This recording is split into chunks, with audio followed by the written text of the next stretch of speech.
So here's another thing about having the life of Jesus in us, is we also have Jesus' worldview in us. His mindset is living in us because he lives in us. When we talk about renewing our minds here in Romans chapter 12, verse 2, we're basically saying, don't be conformed to this world, but be transformed by thinking like Jesus.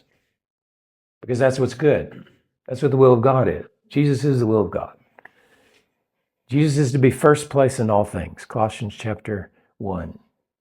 So 1 Corinthians 2:16 tells us that we have the mind of Christ. Together we have it. We have it in the scriptures. And then together, we, the body of Christ, we actually have his mind in us. So we think like him. We, at least put it this way.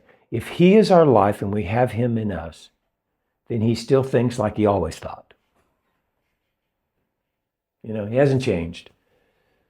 My challenge, my goal is to learn how he thinks and how he processes life and then do it. Does that make sense?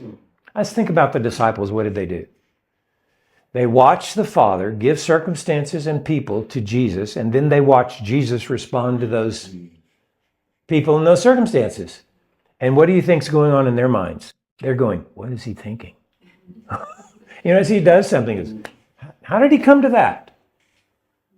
Or why didn't he heal that one when he healed that one?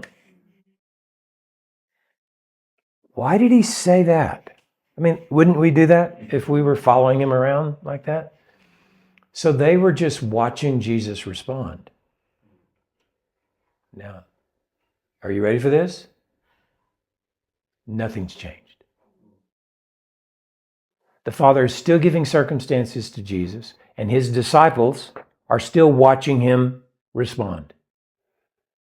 It's just that it's now happening inside of us.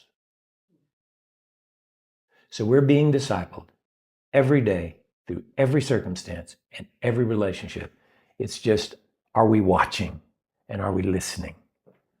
Are we receiving and giving the life of Christ so we can be discipled by him?